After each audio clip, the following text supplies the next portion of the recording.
اور یہ جو تم حوالوں کے پیچھے جا رہے ہو، تمہیں پتہ نہیں ہے کہ حوالے کیسے چیک کرنے ہیں، یہ انتہائی غیر عقل مندانہ اور ایک نفسیاتی تمہارے ایشو ہو سکتا ہے، مشکل ہو سکتی ہے، اور اس کو عقلاء کیا تائید نہیں کر سکتے۔ بالکل یہی صورتحال میں یہاں پہ لے آتے ہیں۔ دین کا مسئلہ انسان کی جان سے کیا بڑھ کے ہے۔ ایک یوٹیوبر ہے جو انہیں 100 کے حوالے دے رہا ہے، ایک یوٹیوبر انہیں 50 حوالے دے رہا ہے، ایک فقیہ ہے جس نے پوری زندگی روایات میں گزاری ہے، وہ انہیں حوالہ نہیں دے رہا، فقط کیا فتویٰ دے رہا ہے۔ اب عوام کیا کرے گی؟ عوام کہے گی بھئی اس نے ایک حوالہ نہیں دیا، اس نے 100 حوالے دیے، اس نے 50 حوالے دیے۔ وہ کہے کہ یہ جو 100 حوالوں والا ہے نا یار، یہ بڑا علامہ ہے، آپ اس کو کیا کرو مانو، کیونکہ اس کے بھی 100 حوالے آگے، لہٰذا کہ ہم اس کی بات کو کیا مانیں گے۔ تو اس وقت عوام کیا کہے گی؟ عوام کہے گی بندہ خدا تم کیا ان کے حوالوں کو چیک کر سکتے ہو؟ کیا انہوں نے جو حوالے دیے ہیں وہ حوالے ٹھیک ہیں یا ٹھیک نہیں، چیک کر سکتے ہو؟ وہ کہے گی نہیں میں چیک نہیں کر سکتا۔ کیا انہوں نے جو حدیث کا ترجمہ پیش کیا، تشریح پیش کی، چیک کر سکتے نہیں کر سکتے؟ جیسے میں آپ کو ایک مثال دوں کلیئر کٹ، شیخ خرِ عامل رحمہ نے جب یہ باب باندھا کہ جو بچہ پیدا ہوتا ہے مولود، اسے غسل دینا کیا مستحب ہے، تو انہوں نے وہاں پہ وہ روایت لکھی کہ جس کے اندر امام یہ فرما رہے تھے کہ جو بچے جو ہوتا ہے اس کو کیا دھو لیا کرو، اس کی جو گندگی وغیرہ ہے وہ صاف ہو جائے۔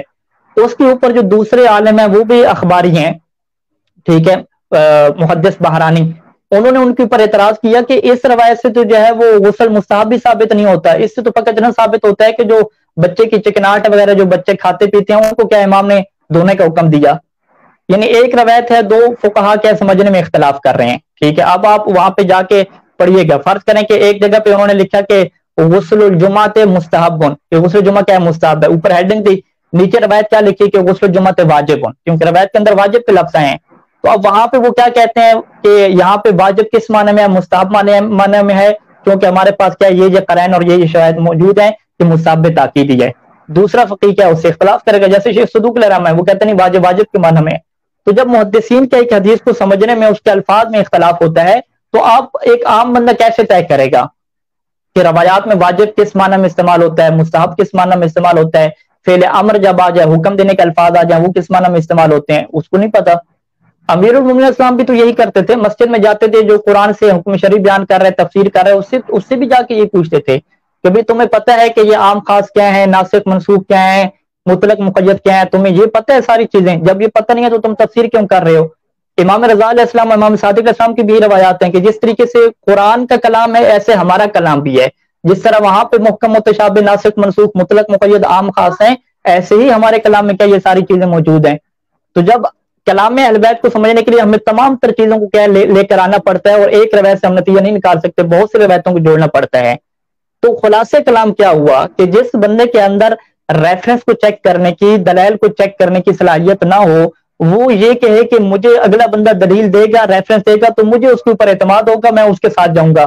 فتویٰ ہوتا ہے، ہمیں دلیل کیا معلوم نہیں ہوتی، ٹھیک ہے۔